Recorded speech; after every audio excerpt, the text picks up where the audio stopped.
Welcome to Divya cooking channel. ఈరోజు మన వీడియోలో ఫిష్ ఎగ్ ఫ్రై ఎలా ప్రిపేర్ చేయాలో చూసేద్దామండి. దీన్ని మీ ఊర్లో ఏమంటారో కూడా కామెంట్ చేయండి.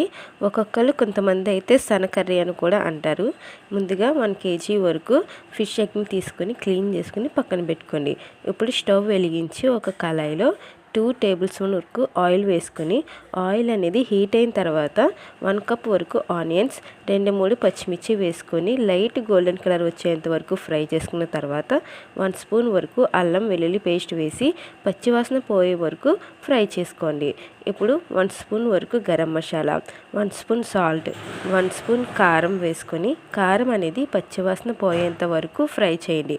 అలా కారం మొత్తం పచ్చివాసన పోయిన తర్వాత మనం ముందుగానే క్లీన్ చేసి పెట్టుకున్న 1 kg వరకు సనని ఇందులో యాడ్ చేసుకొని బాగా కలపండి. ఆ సన మొత్తం బాగా మిక్స్ అయ్యేలాగా కలుపుకొని 2 నుంచి 3 నిమిషాలు లో టు మీడియం ఫ్లేమ్లో ఫ్రై అవనివ్వండి. ఇప్పుడు లాస్ట్లో అడగట్టకుండా మరొకసారి కలుపుకున్న తర్వాత ఫైనల్గా కొద్దిగా కొత్తిమీర వేసుకొని ఒక ప్లేట్లోకి సర్వ్ చేయండి. అంతేనండి, ఫిష్ ఎగ్ కర్రీ రెడీ. మీకు కనుక ఈ వీడియో నచ్చితే ఒక లైక్ చేయండి.